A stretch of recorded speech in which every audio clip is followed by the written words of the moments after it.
Bonjour à tous, bienvenue dans Sologamy, le podcast des célibataires qui n'ont besoin de personne. Je vous présente l'épisode 22 de la saison 2 sur le thème de l'argent. Je m'appelle Marie-Albert, j'ai 27 ans et j'habite dans un petit village des Yvelines. Je suis aventurière, journaliste et autrice féministe. Je me définis comme une femme française, cisgenre, célibataire, pansexuelle, blanche, jeune, mince, athée et d'origine bourgeoise. Aujourd'hui, je reçois Lucille Quillet. Bonjour Lucille. Bonjour. Comment tu te présentes et comment tu te définis si c'est le cas? Alors, je m'appelle Lucille, j'ai 33 ans, je suis française, je viens de la Drôme, qui est une très belle région qu'il faut aller voir. Je suis journaliste, autrice et bientôt coach aussi. Et je suis spécialisée sur les sujets liés à la condition féminine et un petit peu plus particulièrement sur le travail des femmes. Voilà. Voilà. Je crois que je m'arrête là. Ok. Donc dans ce podcast, je donne habituellement la parole à des personnes célibataires et minorisées pour discuter des différentes réalités du célibat dans ce pays. Je sors une émission mensuelle le premier mardi du mois. Donc aujourd'hui, on va parler de célibat et d'argent. Est-ce qu'on est plus riche en couple ou célibataire? Est-ce qu'on perd de l'argent au moment d'une séparation ou d'un divorce? Comment on gère son argent en célibataire? On va se poser toutes ces questions et bien d'autres avec toi, Lucille. Mais d'abord, je te pose des questions traditionnelles de Sologamy. Qu'est-ce que ça veut dire pour toi être célibataire? Alors, quand j'entends célibataire, la première définition qui me vient, c'est quelqu'un qui n'est pas en couple avec quelqu'un d'autre. Après, je trouve que, je sais pas comment dire, je trouve que le célibat, tu peux aussi y penser un peu comme un mindset, pardon, voilà, j'utilise le mot anglais qui fait un peu bullshit, mais un état d'esprit.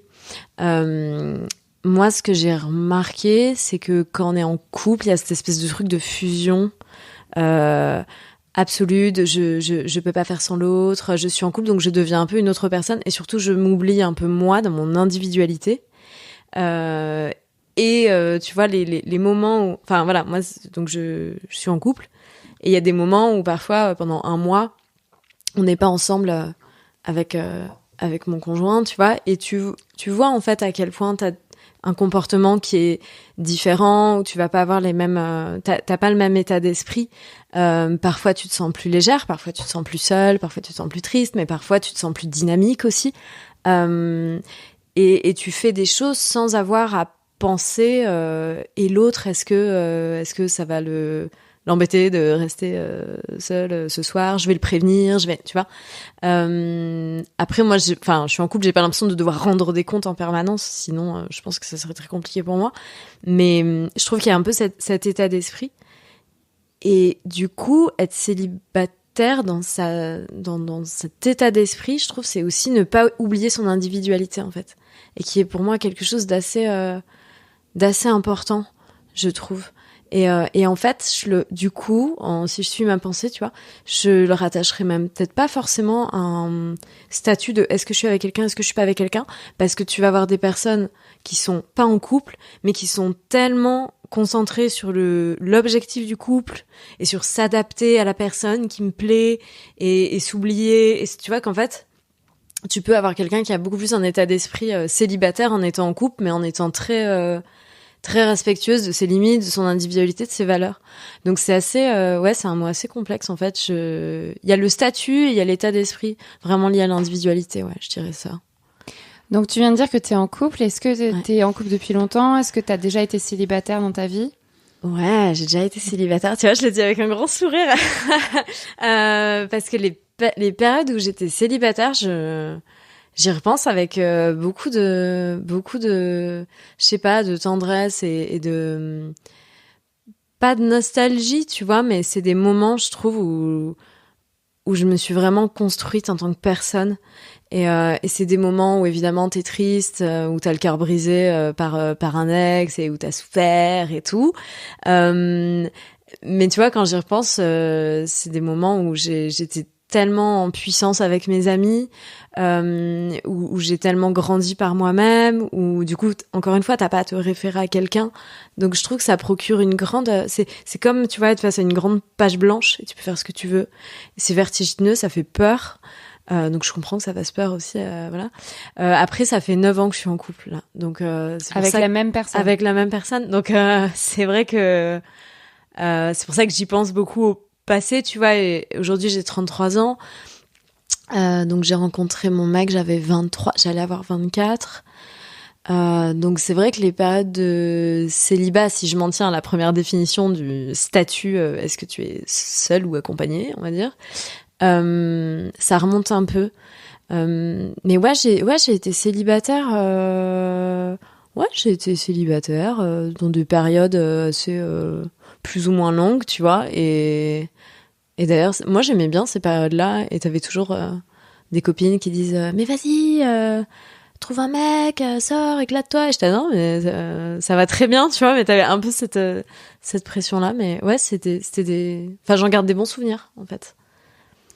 Ok, et est-ce qu'aujourd'hui, on va un peu rentrer dans le thème de l'argent petit à petit, est-ce que ton couple pèse sur ta situation financière ou pas? Ah,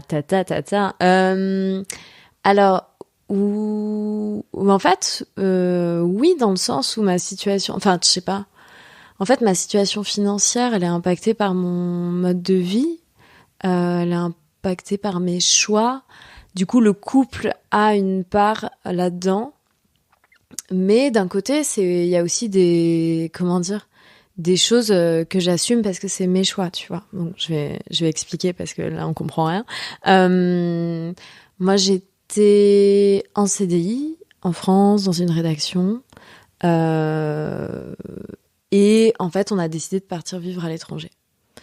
Et de toute façon moi j'étais plus très heureuse là où j'étais, donc c'était plutôt une opportunité et on est parti à l'étranger par le travail de mon conjoint. Avec des conditions fort sympathiques, en gros, pour résumer. Donc c'était...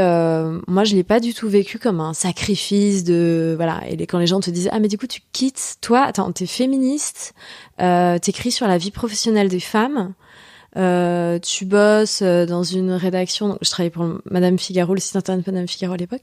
Et tu quittes tout ça pour suivre ton mec. Cette expression qui ne me plaît pas du tout.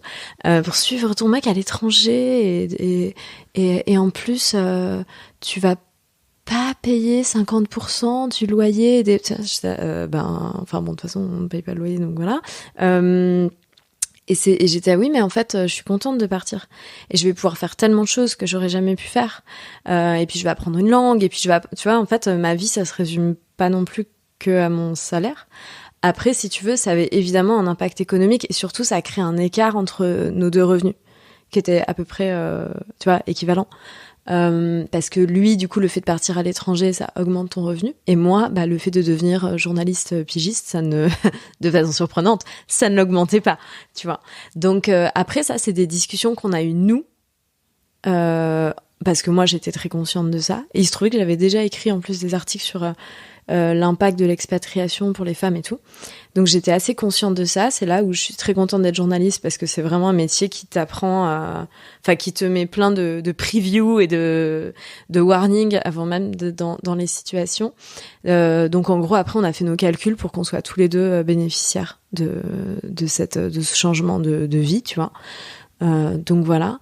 Et du coup, devenir indépendante, forcément ça a eu un impact parce que tu gagnes moins bien ta vie. Après moi j'ai fait le choix du coup de prendre ce temps pour écrire des livres. J'en ai écrit 3, ça m'a pris du temps, c'est pas très bien rémunéré si tu veux. Donc ça je dirais pas que c'est mon couple quoi. Ça c'est moi qui fais mes choix de faire un métier où voilà, parfois pendant 8 mois t'écris un livre et en fait tu gagnes pas bien ta vie. Mais tu le fais pour d'autres raisons, on va dire. Ok, donc on est arrivé tout doucement au thème du jour qui est l'argent. Donc est-ce que tu peux nous parler justement... Enfin déjà dire c'est quoi ces 3 livres que tu as écrits et puis ensuite on peut parler de celui-là. Ouais, alors le premier, les deux premiers, c'était des livres de développement personnel. Le premier, c'était un livre qui s'appelle Je développe mon intelligence émotionnelle. Donc, moi, j'avais fait beaucoup d'interviews de coach, de psy dans mon activité de journaliste. Et puis, en fait, la première année où j'étais freelance, un peu par hasard, on m'a proposé d'écrire pour une maison d'édition, donc qui vulgarise, si tu veux, des concepts psy, développement perso. Donc tu fais de l'agrégation et tu vulgarises des concepts en trouvant un peu... C'est assez sympa parce que c'est créatif, tu trouves des exercices pour que les gens s'approprient ça. Donc il y a eu ce premier livre sur l'intelligence émotionnelle. Dans le processus, j'ai rencontré une autre éditrice qui m'a proposé d'écrire un livre de coaching professionnel pour les femmes. Et vu que moi, c'était une thématique que j'adorais et sur laquelle j'avais beaucoup écrit, j'étais trop contente. donc ça, c'est mon deuxième livre qui s'appelle Libre de prendre le pouvoir sur ma carrière, qui est publié aux éditions Diathéno. Le premier sur l'intelligence émotionnelle, c'était aux éditions Le Duc. Et donc là, moi, j'étais ravie parce que c'était un condensé de tous les bons conseils qu'on peut donner. Et quand même avec ce prisme qui, pour moi, est important dans le coaching, de toujours donner l'éclairage de société. Voilà, en disant le coaching pro c'est bien, mais ça fait pas tout. Et si vous êtes dans une entreprise sexiste avec un employeur qui vous discrimine, bah voilà, en fait, c'est injuste, mais c'est pas de votre ressort, quoi. Tu vois, on peut pas tout faire et tout. Et le troisième livre, du coup, c'est un essai qui est sorti en octobre dernier, qui s'appelle Le prix à payer. C'est le couple hétéro couteau-femme, publié aux éditions Les Liens qui libèrent. Et qui parle de notre sujet, donc de l'argent dans le couple. Donc c'est un peu une grande addition de tout ce qu'on dépense, tout l'argent qu'on a et qu'on dépense pour être en couple, et tout l'argent aussi qu'on ne gagnera pas à cause du couple hétéro normé. Voilà, et ça, c'était deux dimensions très importantes, parce que souvent quand on parle d'argent, on parle de l'argent qui existe. Et en fait, à partir je trouve, en ce qui concerne la condition féminine, quand tu commences à parler de l'argent qu'on ne touchera pas, du coût d'opportunité, là, tu ouvres la boîte de Pandore et c'est l'explosion et voilà. Et ça met en colère. Pas mal. Donc, ce dernier livre, Le prix à payer, que j'ai exactement dans les mains, ouais, et que j'ai annoté tout le temps, et même ce livre dans lequel tu cites Sologamy et Single Jungle, les deux podcasts des célibataires. Donc, je me demande, et c'est une question très large, vu qu'on est dans le podcast des célibataires, est-ce que tu penses que le célibat en tant que femme, on va parler de ma position, nous coûte moins cher, plus cher qu'être en couple? Je pense que c'est impossible de répondre, mais ça dépend des cas, je pense. Je dirais que ça dépend des échelles de temps. Évidemment, le premier réflexe, c'est de se dire que ça coûte plus cher d'être seul, parce qu'on partage pas un loyer en deux, parce qu'il y a plein d'avantages dont on va pas bénéficier, parce que tous les frais... Enfin voilà... Vraiment, c'est l'exemple bête et méchant de la paire de draps, quoi. Voilà, au lieu de payer tes draps seuls, on les paye à deux, donc ça coûte moins cher. Il y a des économies d'échelle. Il y a aussi parfois de la solidarité financière entre conjoints. Voilà. Donc ça, c'est quand on est en couple, au moment présent. Parfois, c'est aussi plus simple d'investir à deux. C'est-à-dire que t'as accès plus facilement à un plus grand appartement qui va prendre encore plus de valeur si tu veux acheter, et qui va te rapporter encore plus. Voilà, tout ça, il y a des trucs un peu exponentiels comme ça auxquels c'est plus facile d'avoir accès quand on est deux. Après, quand on passe dans une échelle de temps plus longue, je me dis que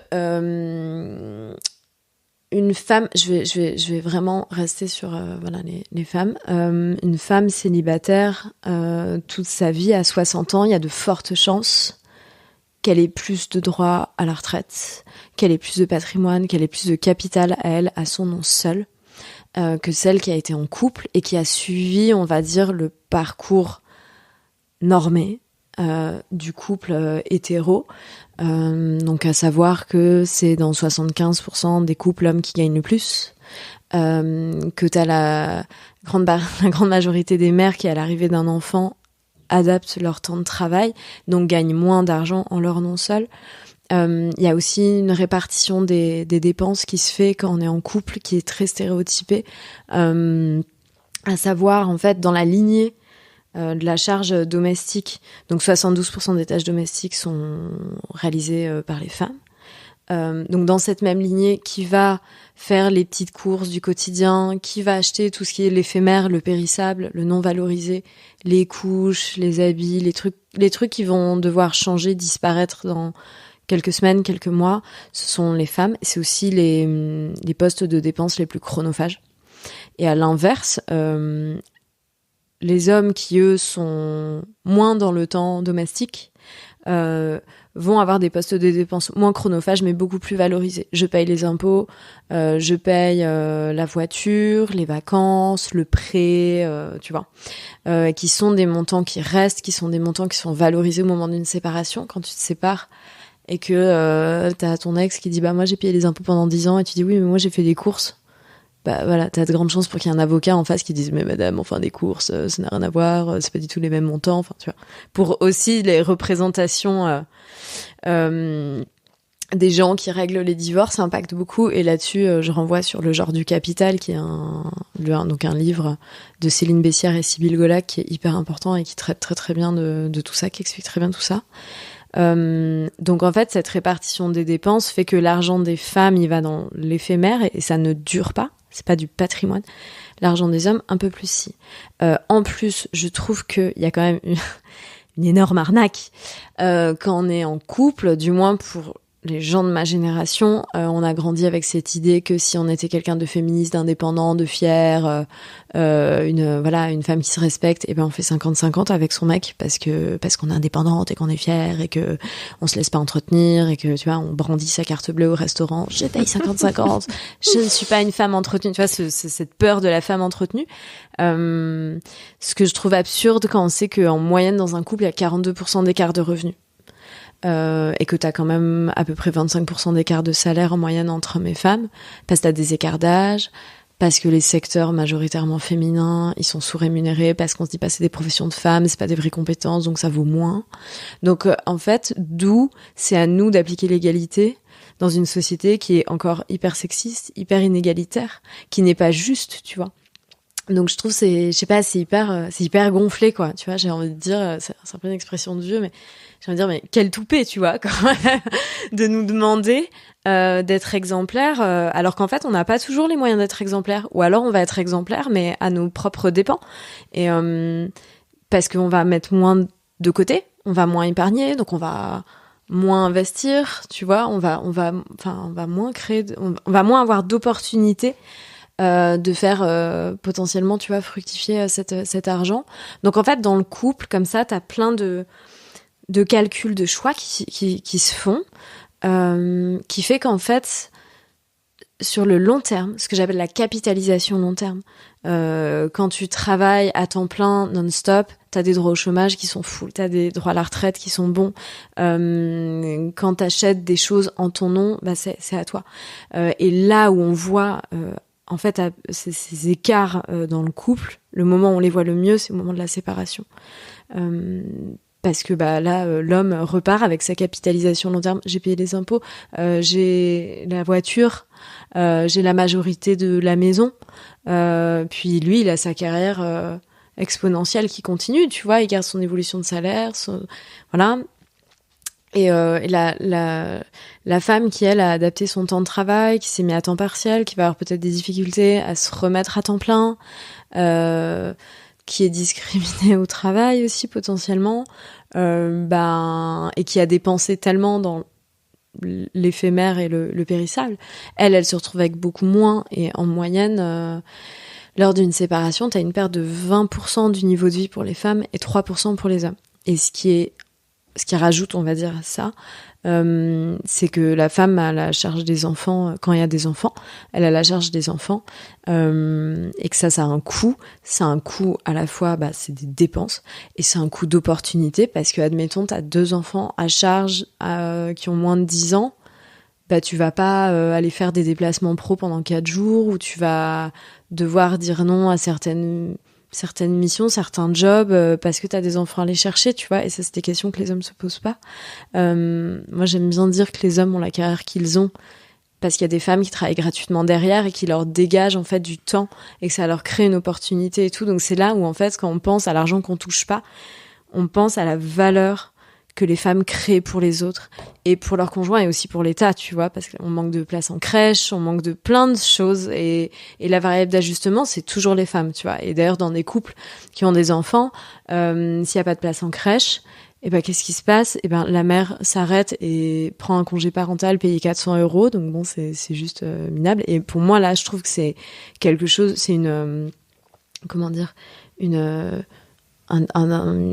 forme de trahison de l'État, tu vois. Si t'es dans un État où on a quand même une dimension sociale, où on encourage la natalité, la famille et tout ça, ok, mais du coup, on s'en fout de faire plus de crèches. On sait que voilà, la mère se sacrifiera et touchera 400 € et que ça, après, ça crée aussi des mécaniques de dépendance et de domination au sein du couple, parce qu'on considère pas que le travail parental, c'est du travail.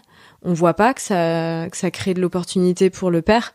On dit c'est cool, elle arrête de travailler. Par contre lui il se tue la tâche au travail pour nourrir sa famille, tu vois. Alors que du coup c'est de l'oubli de soi, quoi. Enfin bref, je sais plus comment j'ai commencé cette phrase. je pourrais ne pas m'arrêter. Mais voilà, en gros la séparation c'est voilà, oui, donc t'as tout cet argent, toute cette valeur que tu crées, toute la valeur que les femmes créent, qu'on ne voit pas. Donc quand t'as la charge des enfants, t'as les dépenses et t'as en plus le coût d'opportunité. Et je tiens quand même à rappeler que la pension alimentaire moyenne en France par mois, par enfant, c'est 170 €. Et que il y a un simulateur en ligne qui permet de voir selon vos revenus combien vous donneriez en pension alimentaire. Et en gros, tu comprends très vite que c'est entre 10 à 13% de ton revenu. Ce qui veut dire qu'il n'y a pas besoin de gagner peu d'argent pour donner peu de pension alimentaire. Voilà. Et ça, et en plus, quand t'as la garde des enfants, t'as encore moins de temps pour te remettre en couple et pour retrouver des économies d'échelle. Donc, en général, voilà, j'ai perdu mon fil tout à l'heure, mais ce que je disais, c'est que donc, dans les couples où t'as des enfants qui arrivent, si t'as pas de place en crèche, la mère passe en congé parental ou est-ce qu'il y a une grand-mère? Est-ce qu'il y a une tante? Est-ce qu'il y a une sœur? Est-ce qu'il y a une cousine? Est-ce qu'il y a une femme, en fait, qui peut bosser gratuitement pour dépanner tout le monde, tu vois? Donc ça, je trouve que c'est vachement intéressant de te dire, j'ai l'impression, à creuser, j'ai l'impression qu'aujourd'hui, les couples n'ont jamais autant élevé leurs enfants seuls, tu vois. Avant, on habitait dans la même ville que la famille dépannait. Quand on dit la famille, c'est les grands-parents. Quand on dit les grands-parents, c'est la grand-mère, souvent, du moins pour les trucs un peu... changer les couches, tu vois, le grand-père il joue au ballon dans le jardin, mais voilà. Donc t'avais toujours la famille qui était là pour dépanner dans l'immeuble, au moins dans la même ville et tout. Et aujourd'hui, on vit plus proche de notre famille. Enfin, si, il y en a qui le font toujours, mais on le fait quand même de moins en moins. On est beaucoup plus dans des familles individuelles.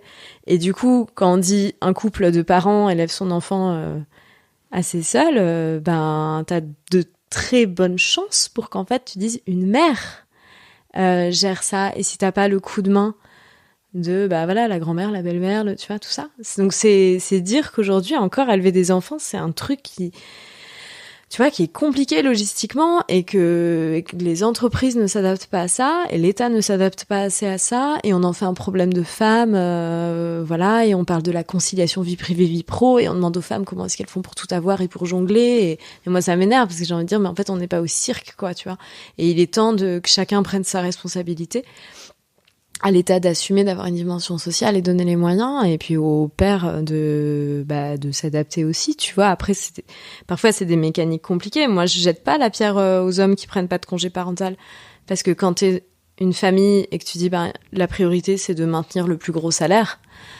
c'est logique en fait. Je sais pas, c'est pragmatique. Donc et vu que les hommes sont mieux payés que les femmes en général, du coup ça s'auto-entretient, tu vois. Enfin bref. Donc voilà, je sais plus quelle était ta question.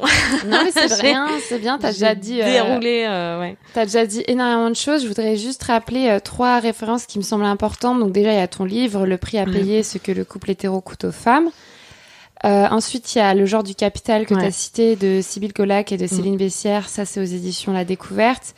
Donc, c'est pas aussi connu que ton livre, peut-être, ou que la référence que je vais citer après, mais je pense que c'est un livre hyper important. Je l'ai pas encore lu, mais je l'ai acheté. Hyper important, et surtout, n'ayez pas peur parce que il est gros.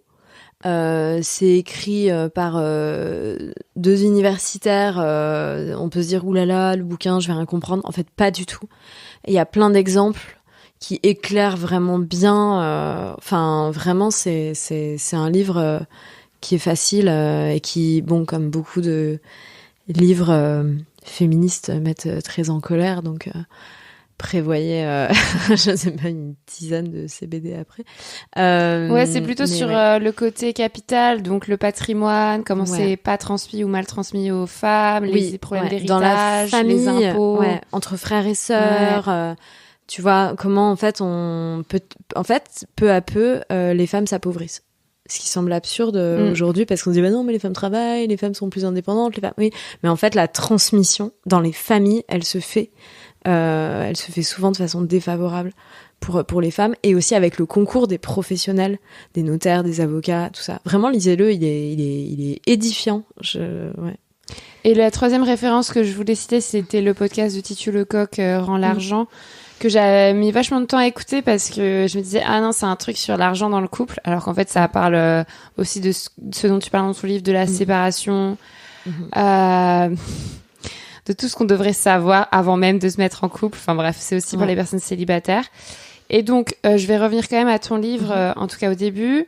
Tu montres bien du coup que le temps c'est de l'argent, que en tant que femme hétéro, que l'on soit en couple ou en célibataire, on passe énormément de temps souvent à penser aux hommes, à s'adapter aux hommes, à plaire aux hommes, à gérer une contraception, à s'occuper des hommes. Et ça, c'est du temps en moins pour ça. Et ça coûte cher, tout ce temps mis à bout. Tu écris par exemple que l'épilation à l'échelle d'une vie, ça coûte 20 000 euros. Ça m'a choquée. Donc, c'est à la page 122, si vous voulez checker. Et donc, un temps infini, ça, c'est que l'épilation, un temps infini que les hommes, eux, investissent ailleurs. Ensuite, tu parles des tâches domestiques et du travail gratuit qu'on effectue en couple hétéro. Bon, là, tu viens d'en parler. Donc, en tant que célibataire, on en effectue moins. Donc ça, je veux quand même le dire, c'est à la page 125.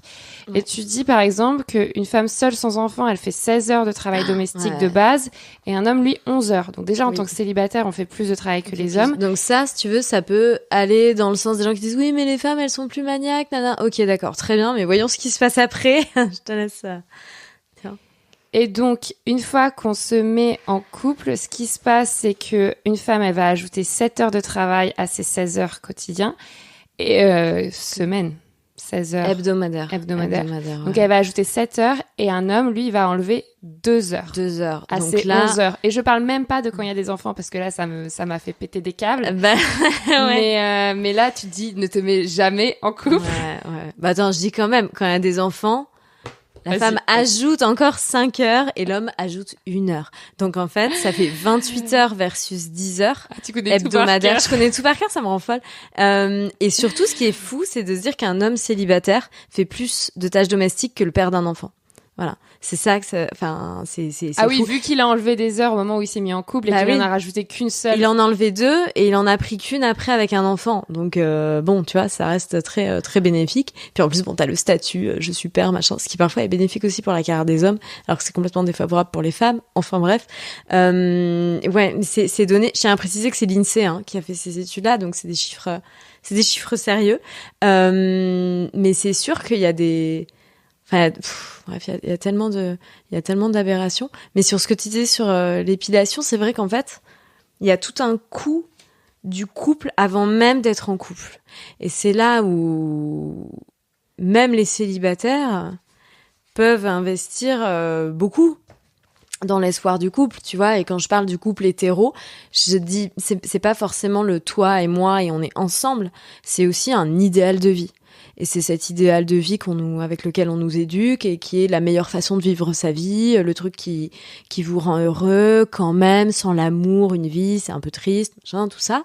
Et qui fait que on est prêt à donner beaucoup, à accepter beaucoup, à se résigner aussi beaucoup, à faire des compromis qui en fait nous sont défavorables parce qu'on est dans ce truc de mais quand même c'est mieux en couple que seul, c'est mieux d'avoir des enfants que de pas en avoir, et tant pis si je dois ajuster mon temps de travail, tant pis si tu vois je fais des choix qui sont défavorables à mes intérêts financiers. Et en fait, bon, tu vois, le livre, il parle de l'argent, mais moi, l'argent, c'est pas, pour moi, c'est pas le sujet. En fait, c'est un prétexte. C'est juste que l'argent, dans la société capitaliste dans laquelle on vit, ça signifie tellement de choses. Et pour moi, l'argent, ça signifie aussi la conscience de ton individualité. Et du coup, le respect aussi de ton individualité. Et là où je trouve qu'aujourd'hui, dans beaucoup de couples hétéros, donc hétéronormés, on demande aux femmes de s'oublier. Et ça commence déjà avant même d'être en couple. Quand on te dit que ton corps n'est jamais assez. Ton corps doit être modifié pour être ce que j'appelle la bonne candidate au couple. T'as tout ce travail énorme qui commence très, très, très, très, très, très tôt. Même avant 10 ans, tu vois, parfois, quand des petites filles se maquillent, commencent à déjà se modifier, à rembourrer des soutifs, enfin, elles ont pas de soutifs, mais elles essayent ceux de leur mère avec des chaussettes dedans, tu vois, je sais pas, à 8-9 ans, c'est quand même hyper bizarre, tu vois, de faire ça. Et voilà, et tout ce qu'on nous apprend, que les poils, c'est moche, et que c'est sale, et que c'est pas naturel, et tout ce temps qu'on passe à être éduqué au romantisme, et avoir... en fait... Je sais pas comment dire, moi j'aime l'amour, tu vois, je trouve ça merveilleux, mais pourquoi est-ce qu'il y a une telle asymétrie entre le temps que les filles y passent et le temps que les garçons y passent, tu vois. Et ça montre combien on a cette charge-là de dire je dois trouver mon prince, j'ai une âme sœur, mais c'est à moi de la trouver. Quand je la trouve, faut que je la fasse pas fuir. Ça, franchement, enfin, je sais pas... Enfin, tu vois, j'ai 33 ans et je me rappelle toutes ces discussions qu'on avait il y a 10 ans de attends, non, lui écris pas, ça va le faire fuir. Non, attends, non mais je vais jouer à distance. Non, en fait, je vais jouer la meuf hyper à fond. Non, en fait, tu vois, tout ce temps que tu passes à t'adapter, moi, enfin, tu vois, je trouve ça triste en fait. On peut pas juste être soi, tu vois, et être accepté entièrement pour ce qu'on est. Enfin, qu'est-ce que ça veut dire? Donc, ne pas faire fuir l'autre, ne pas lui faire peur. Puis en plus, enfin, je sais pas si c'est encore d'actualité, mais moi, tu vois, les mecs de ma génération à 20 ans, c'est toujours non, mais je tiens trop à ma liberté, tu vois. T'es là, mais très bien, bah reste seul. Mais en fait, moi, je suis pas un poids dans ta vie. Ou à quel moment je suis censée, tu vois, être un moins au lieu d'être un plus dans ta life.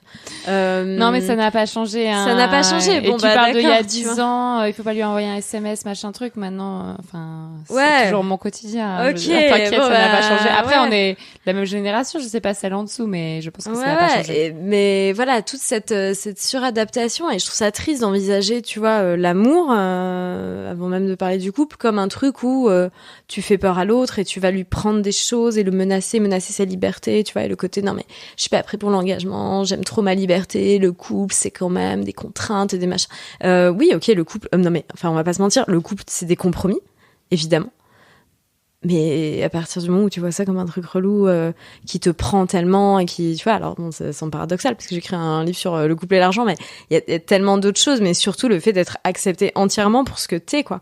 Et moi, j'ai l'impression que c'est quelque chose de difficile pour les femmes, tu vois, aujourd'hui. Donc t'as l'épilation, tout ce qu'on fait pour domestiquer son corps, et puis ce truc de jamais être satisfaite de ce à quoi tu ressembles, de toujours te dire que tu peux être mieux, et puis qu'on te met des vides et des pleins. Non, faut gonfler les lèvres, faut gonfler les seins, faut gonfler les fesses, puis en fait faut raboter entre les cuisses, et puis faut enlever les bras, et puis faut creuser les joues, tu vois. C'est les vides et les pleins en permanence, quoi.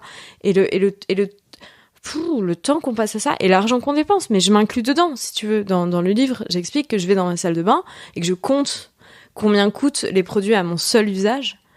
Et déjà, je m'en sors plus entre les crèmes, les sérums, les shampoings, les après-shampoings, les masques, les fers à lisser, les mascaras, bon bref, on parcellise toujours plus le corps des femmes pour créer des complexes, pour créer du coup des produits et créer une économie de la beauté prospère qui est la plupart du temps détenue par des PDG hommes.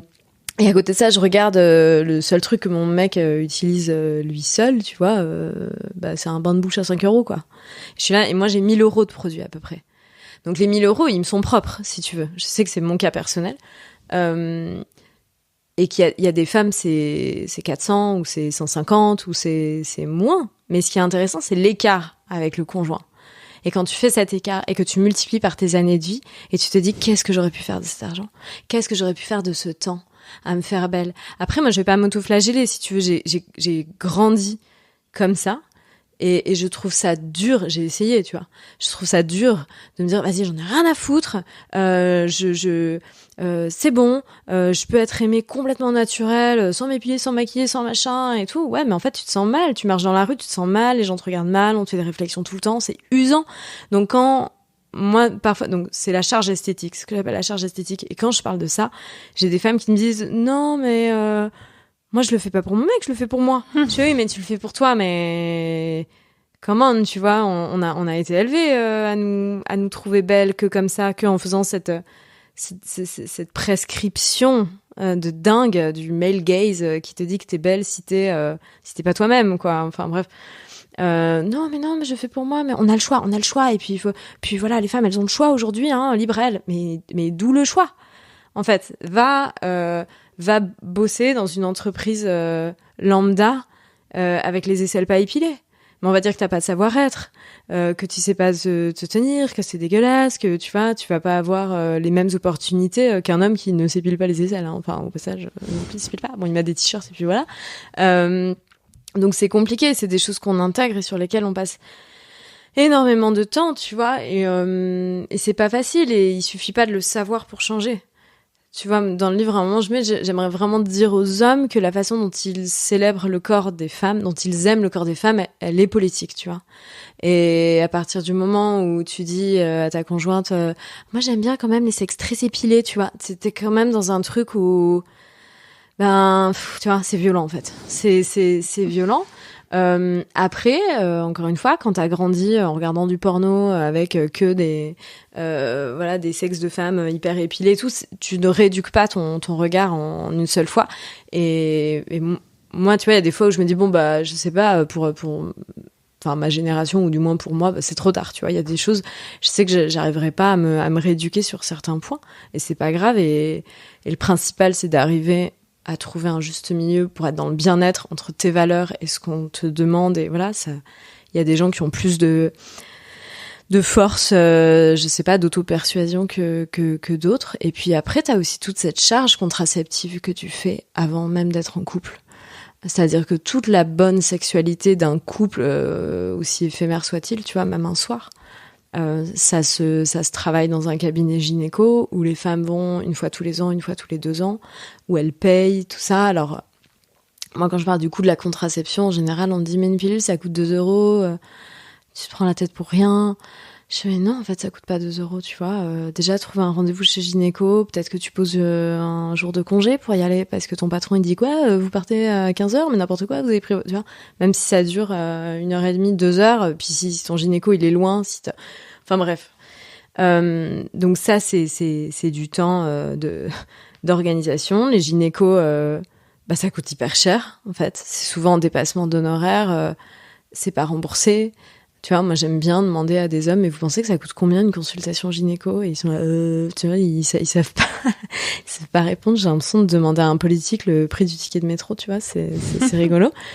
Et donc ça coûte du temps, ça coûte de l'organisation. Toutes les pilules ne sont pas remboursées. T'as plein de moyens de contraception qui sont pas remboursés, qui sont mal remboursés. Et cette contraception, parce qu'on en a fait un droit des femmes, et combien vous avez de la chance, les femmes, alors venez pas chipoter sur les modalités, et puis du coup, faut pas que les hommes s'y impliquent, parce que sinon c'est de l'ingérence, mais putain, ils bénéficient à 50% de la contraception, en fait. Ils ont pas eu les enfants dont ils voulaient pas, parce que les femmes ont fait le travail contraceptif, tu vois. Et moi, c'est vrai que en plus, quand j'ai écrit le livre, je me suis dit, pourquoi on fait pas 50-50 sur la contraception? Il y a 2 bénéficiaires, tu vois. Et en fait, maintenant, à force d'en parler, je me dis, mais en fait, 50, c'est le minimum. Mais on pourrait même demander à ce qu'ils payent tout. Ouais, parce que nous, on a la charge mentale de la contraception. T'as la charge aussi physique, avec des effets collatéraux, parfois, de la contraception. Et puis même, je veux dire, l'examen gynéco, les potentiels examens que t'as, c'est pas une partie de plaisir, tu vois. Et c'est quand même quelque chose... je sais pas, tu vois, je me dis, un homme n'aura jamais à aller voir un ou une inconnue en blouse blanche dans un cabinet médical en lui racontant tout son parcours sexuel de j'ai eu tel IST, j'ai eu une IVG, j'ai pris ça, puis après non, j'ai pris puis non, du coup mon corps l'a pas supporté, puis du coup j'ai fait ça, et puis là j'ai des rapports mais ça me fait mal. Mais un homme ne dira jamais ça à personne, tu vois. Et nous, je veux dire, tant mieux qu'on le fasse, c'est pour notre santé, hein, tu vois. Mais tu vois, c'est tellement de choses encore où en plus on se retrouve un peu scruté par le regard des autres, même si bon, c'est des médecins, mais bon, on sait que les gynécos ont aussi parfois des représentations plus ou moins difficiles. Ça dépend sur qui tu tombes. Je veux dire, c'est pas pour rien qu'on fait des sites avec les bons gynécos qu'on se recommande, tu vois. Donc ça aussi, c'est une charge. C'est une charge assez énorme. Donc, avant le couple, si tu veux, charge esthétique, plus charge contraceptive, plus charge émotionnelle de m'adapter, machin, ça fait déjà beaucoup. Donc, en fait, je trouve que l'idéal du couple tel qu'on nous le présente, il coûte beaucoup de temps, d'argent et d'énergie aux femmes, surtout. De ouf. Et puis maintenant, on va passer à ma partie préférée, la séparation et le divorce. Page 196, tu écris qu'un cinquième des femmes divorcées deviennent pauvres suite à une séparation. Enfin, c'est des sources que tu cites, hein, c'est pas toi qui inventes. Oui. Et qu'environ 40% des familles monoparentales ont des revenus inférieurs au seuil de pauvreté, contre 13,5% des familles traditionnelles. Et puis ensuite, il y a la retraite. Ouais. Donc tu écris qu'en 2019, les femmes retraitées perçoivent une retraite moyenne de 1 145 € par mois contre 1 924 € pour les hommes, soit 40% de moins. Mais aussi que plus les femmes ont d'enfants, plus elles perdent en droits, alors que la pension moyenne d'une femme sans enfant est de 19% inférieure à celle d'un homme. Cet écart se creuse jusqu'à 50% pour une femme qui a eu au moins 3 enfants. Ouais. Donc en fait, c'est ce que tu disais un peu au début de l'interview, vaut mieux rester célibataire, mais surtout, vaut mieux pas avoir d'enfants toute sa vie pour bénéficier d'une meilleure retraite. Exactement. Tu vois, est-ce que... Parce que tu peux être célibataire, mais avec des enfants, quand tu te retrouves à la tête d'une famille monoparentale. Et là, le coût, il est énorme. Et en plus, tu vois, j'ajouterais à ça que tu as la charge administrative. Parce que je crois que c'est 1/3 des pensions alimentaires qui ne sont pas versées. 1/3, il me semble, 1/4, je sais plus, là tout de suite. Mais bref, beaucoup de pensions alimentaires ne sont pas versées. Et qu'est-ce qui se passe dans ces cas-là ? C'est pas au père d'aller se rendre, entre guillemets, tu vois, à la CAF en disant, bah là, j'ai vraiment des difficultés financières. Du coup, mon ex-conjointe va être dans l'embarras. Et du coup, nos enfants, non, tu vois, donc aidez-les, versez leur... Non, c'est pas comme ça. En fait, un mec peut rester sur son canapé et juste rien faire. Et c'est à la mère, en plus de tout, déjà, d'aller dire à la CAF, mon ex n'a pas payé, s'il vous plaît, hein, ça et tout. Donc t'avais la caisse des impayés de pension alimentaire qui existait, donc ça c'est très bien, sauf que ça c'était conditionné de façon hyper sexiste au fait pour être éligible à ça, il fallait ne pas être à nouveau en couple, ne pas être à nouveau en concubinage. Donc là, il faut froncer les sourcils un grand coup et dire, attends, qu'est-ce que ça veut dire ? Ça veut dire que, qu'en fait, si tu vis avec un homme, du coup, tu peux être aidé par cet homme. Oui, c'est toujours les pensées un peu du 19e siècle, 20e siècle, un homme doit entretenir la famille. Et nous, on est juste des objets entretenus par un sujet. Et en plus, t'es là, mais attends, c'est là, on parle de la pension alimentaire pour l'enfant, tu vois. Donc, en quoi le nouveau conjoint, il doit payer pour le, tu vois, enfin bref, je comprends pas. Et puis ce que tu disais, c'est que cette caisse, elle versait que 115 € maximum ou 120 Oui, en euros. plus oui, tu vois, en plus c'est plafonné à des minimums. Enfin, bref, tu t'en sors jamais. Et moi, ce que je trouve très injuste, c'est qu'on va vachement comprendre les pères en disant mais oui, mais il gagne pas beaucoup, il peut pas verser plus. Qu'est-ce que tu veux? T'es là, mais attends, cet argument, on va essayer de l'appliquer 2 minutes à la mère qui vit avec ses enfants, qu'elle doit nourrir tous les jours. Est-ce que tu vois, le 20 du mois, tu vas dire à tes enfants, bah on arrête de manger, c'est comme ça, j'ai pas plus, tu vois, et bah voilà, c'est comme ça. Bah non, en fait. Et ce qui se passe, dans beaucoup de cas, de ouf. c'est que, enfin pour le dire grossièrement, mais c'est vraiment de l'expression la plus fidèle, les femmes se démerdent. Les femmes se démerdent. Et c'est là aussi où je trouve que c'est assez injuste parce que on dit que les femmes sont nulles en argent, que c'est pas leur truc, que c'est quand même les hommes, ils comprennent beaucoup mieux, c'est mon mari qui remplit la déclaration d'impôt, tout ça, oulala, moi j'y comprends rien et tout. Et ça, Titu Lecoq en parle très bien dans son podcast Rends l'argent, en effet. Alors qu'en fait, les femmes font le travail le plus difficile qui est gérer de l'argent quand il y en a pas. Plus, ça aussi c'est dans le genre du capital, plus il y a de fortune dans une famille, dans un couple, plus les femmes vont être écartées de la gestion. Quand on est écarté de la gestion, ça veut aussi dire qu'on ne sait pas où est l'argent et qu'en cas de séparation, on ne sait pas tout ce à quoi on a droit. Donc t'as là une démarche un peu de dissimulation, tu vois, qui pose question. Et par contre, quand il n'y a pas d'argent, là les femmes gèrent. Les femmes, voilà, vont demander les aides nécessaires, se débrouillent, cumulent des jobs, voilà, elles gèrent, donc elles font le travail le plus difficile, quoi, de la gestion du quotidien, du budget du quotidien et tout. Donc vraiment là-dessus, il faut prendre conscience. Confiance, on n'est pas du tout moins doué que les hommes, tu vois, pour ça. Mais voilà, en effet, pour revenir sur le célibat avec des enfants, c'est hyper dur, tu vois. Et dans le livre, il y a le témoignage d'une femme qui a divorcé de son mari qui était un méga radin et en plus pour lequel elle bossait en tant que secrétaire en fait médicale non déclarée, tu vois. Elle disait il voulait pas embaucher de secrétaire. Moi pendant 10 ans, je l'aidais à faire ses papiers, à ranger son bureau, à machin parce que j'étais amoureuse, parce que j'avais envie d'aider qui se repose pendant ce temps-là, et puis il y avait les enfants qui jouaient sur la moquette que je supervisais quand même, tu vois. Donc elle dit 10 ans de ça, 10 ans de temps que moi j'ai pas investi dans ma carrière, 10 ans d'économie pour lui de frais, tu vois.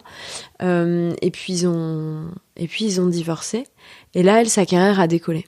Elle a dit j'avais du temps à investir, j'ai pris les opportunités, j'avais 2 enfants à charge.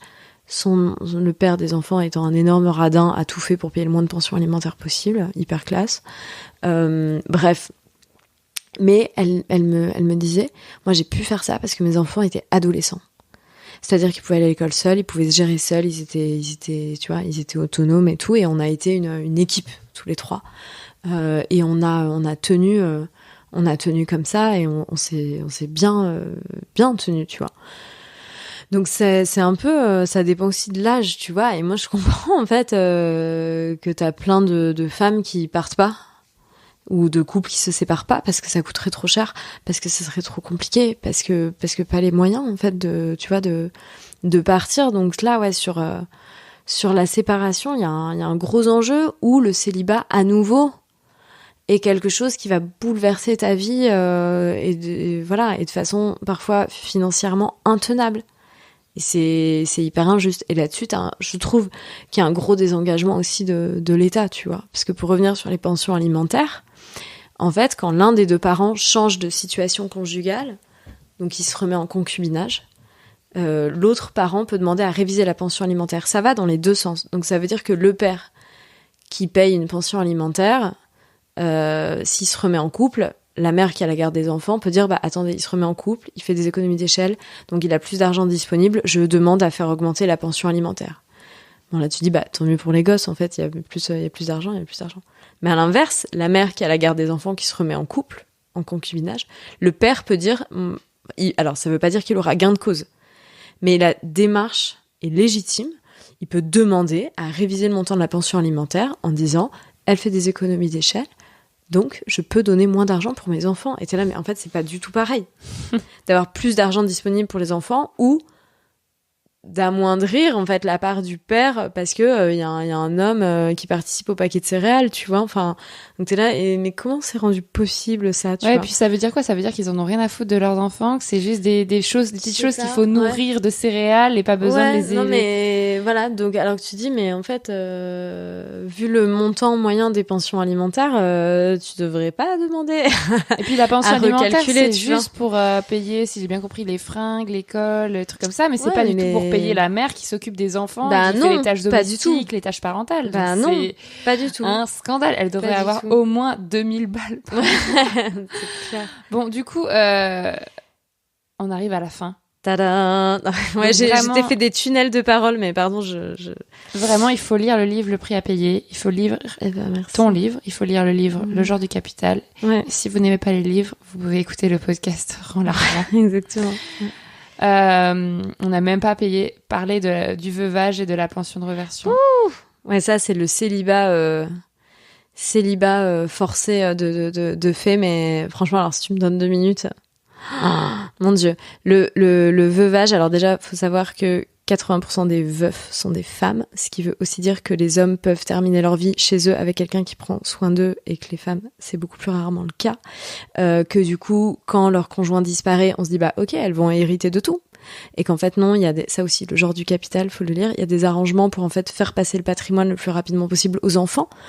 Alors, ils ont des projets, cet argent va être plus utile qu'à une vieille dame, donc t'es là, ok, mais en fait pourquoi est-ce qu'on n'a pas fait ça quand le grand-père il était encore vivant, tu vois, lui il avait la possibilité d'aller tout claquer au casino, parce qu'on dit bon c'est son argent, il fait ce qu'il veut. Donc là tu vois où l'argent en fait du couple, tu vois, où la femme a participé indirectement du coup en faisant les tâches domestiques, en s'adaptant et tout. Cet argent ne lui appartient jamais. Et donc, quand son conjoint décède, on peut toucher une pension de réversion. Donc, c'est 50% de la retraite qu'aurait touché la personne. Donc là, c'est le moment qui fait un peu chier tout le monde, mais accrochez-vous, c'est très simple. Il y a la retraite de base et la retraite complémentaire. Donc, il y a une pension de réversion de base, mais qui est conditionnée à un plafond de revenus. C'est-à-dire que si vous gagnez plus de 21 000 euros par an, bah, vous n'avez pas besoin. Donc, on est un peu dans ce cliché de une veuve a juste besoin du minimum pour survivre. Tu vois, elle n'a pas besoin du luxe et tout. C'est une faveur qu'on lui fait pour la maintenir quand même dans un seuil un peu digne.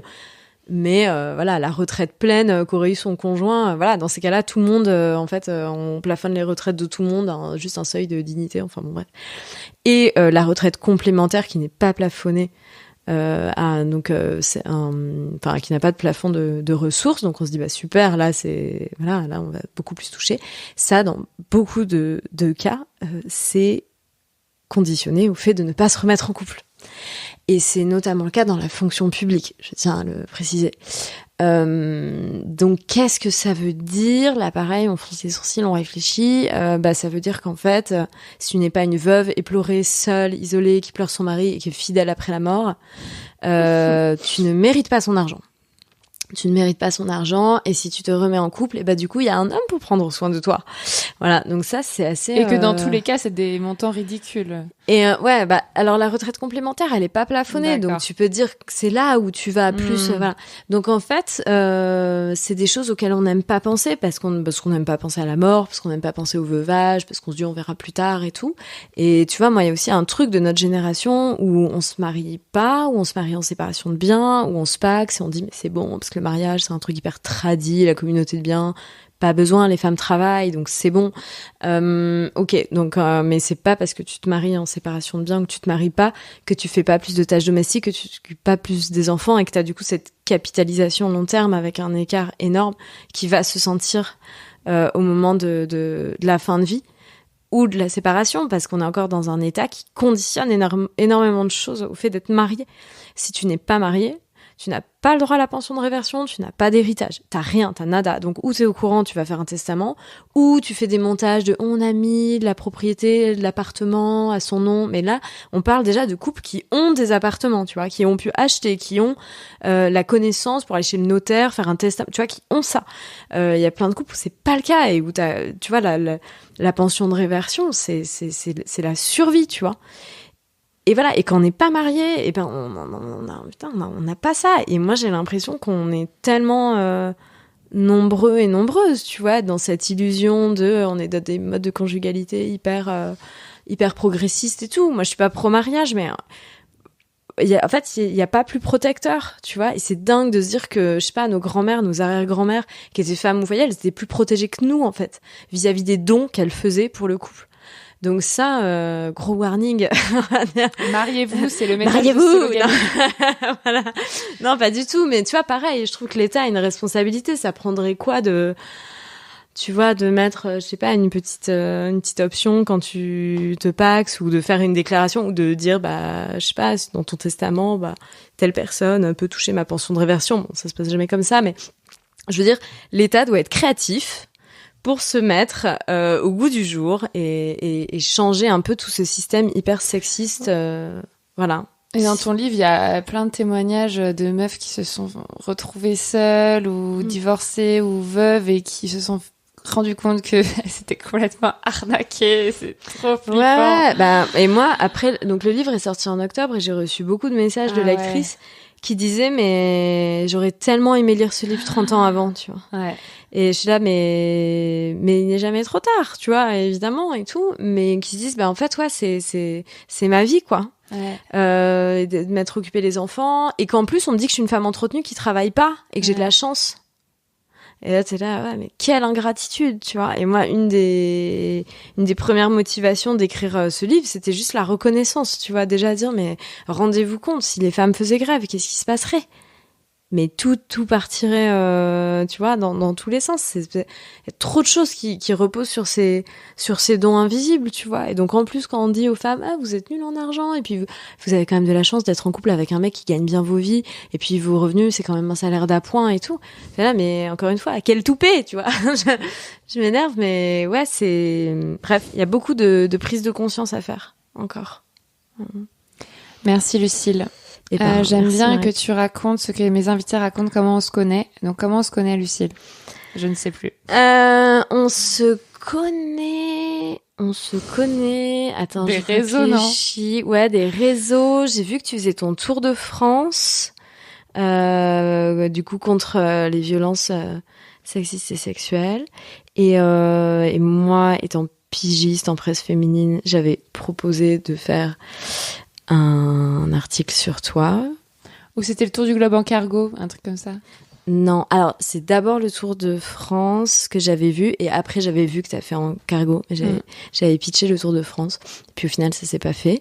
Mais du coup, je t'avais découverte et suivie. Et puis après, tu as lancé cet appel à faire un collectif de pigistes féministes. Et du coup, moi je t'ai écrit, parce que étant donc freelance pigiste, isolée à l'étranger, mais en travaillant pour des médias français, enfin bref, j'ai passé beaucoup de temps seule, et donc la perspective d'intégrer un collectif et d'échanger, c'était quelque chose qui me faisait très très envie, donc voilà. Et du coup, on fait toutes les deux parties du collectif W aujourd'hui. Voilà, suivez le collectif W sur les réseaux, et suivez Lucille Quillet. Et suivez Marie. Ouais, enfin, vous le suivez déjà. Vous la suivez déjà. Non, je rigole. Est-ce que, en dernier mot, t'as quelque chose à dire, un conseil, une recommandation, un projet que t'as, ou rien, comme tu veux? Je sais pas. Oh là là, alors là, c'est un peu tout rien. Attends, oh là là, je sais pas. Tu peux dire rien. Hein. Je le dis toujours par surprise, et les gens sont toujours en mode. Moi j'ai envie de vous dire que si jamais vous avez des problèmes dans votre vie professionnelle, vous pouvez m'écrire sur Instagram, parce que j'essaie de donner des conseils gratuits le plus possible. C'est quoi ton arrobase? C'est Lucille, Lucile _ Quillet, QUI2LET, je crois, sur Instagram. Donc voilà, et puis sinon, non, juste, tu vois, en dernier conseil, moi je sais que c'est... Voilà, je suis en couple depuis longtemps, mais j'aime bien me poser régulièrement la question, qu'est-ce que je ferais si j'étais célibataire? Et je trouve que c'est une bonne hygiène de vie, en fait. Mais qu'est-ce que tu ferais, dans quel sens? Qu'est-ce que je ferais si j'étais célibataire? Est-ce que je ferais les choses différemment, tu vois? Est-ce que voilà. Alors moi, quand je me dis ça, en général, je me dis, je me barrerais 5 mois en voyage, tu vois, voilà. Mais du coup, mon mec me manquerait trop, donc c'est Oui, mais voilà. si t'es célibataire, oui. Mais si j'étais célibataire, Voilà, mais c'est intéressant en fait de voir ce qui ressort, tu vois. C'est comme quand tu mets des ravioles dans l'eau d'un coup, paf, tu vois ce qui ressort en premier. En 1 minute, instantanément, t'as des trucs et tu te dis, mais en fait, et pourquoi je le fais pas? Et pourquoi en fait ce que j'imagine, je l'applique pas même en étant en couple, tu vois. Et je trouve ça intéressant parce que moi, le livre, c'est pas un livre anti-couple.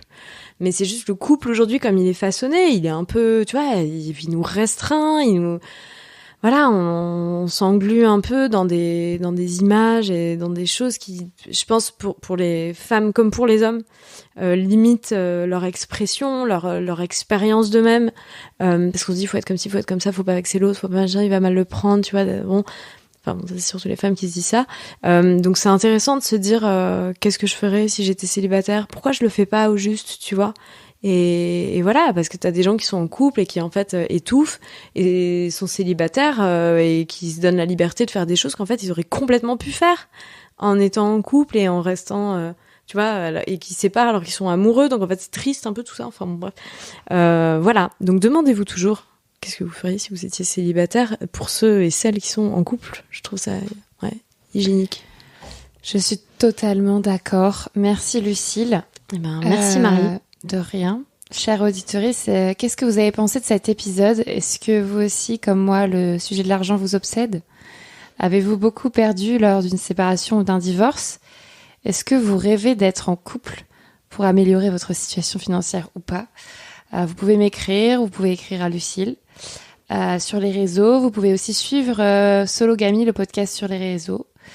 Et puis, si vous avez aimé ce 22e épisode, qui est le dernier de la saison 2, et que vous voulez soutenir Sologamy, je vous invite à lui mettre quelques étoiles le plus possible sur votre application de podcast.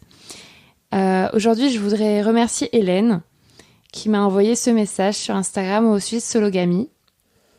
Je me pose beaucoup de questions sur le célibat ces derniers temps et je suis tombée sur ton podcast Sologamy que je suis en train de binger vitesse grand V.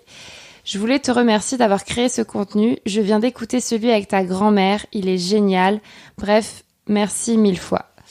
Merci Hélène pour votre retour. Voilà, donc n'hésitez pas à commenter le podcast, à le partager avec vos proches et si vous le pouvez, à participer à ma cagnotte en ligne pour soutenir mon travail. Vous pouvez donner 3 €, 5 €, 10 € par mois pour rémunérer la production de mes épisodes. Je remercie Manon, Lauriane, Aristide, Kevin, Lou, Thomas, Mathieu, Blandine, Tara, Elsa, Emery, Roxane, Colline et Clémence pour leurs dons aujourd'hui. Et je mets le lien de ma cagnotte dans la description de l'épisode.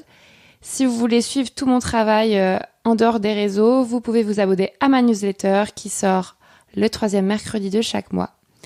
Pareil, inscription dans la bio de l'épisode. Et puis n'oubliez pas mon autre podcast, Marie sans filtre, dans lequel je raconte des expériences intimes pour déconstruire le patriarcat. Merci à tous et puis on se voit à la saison prochaine pour la saison 3 de Sologamy. Au revoir Lucille. Au revoir Marie. Falling from the sky.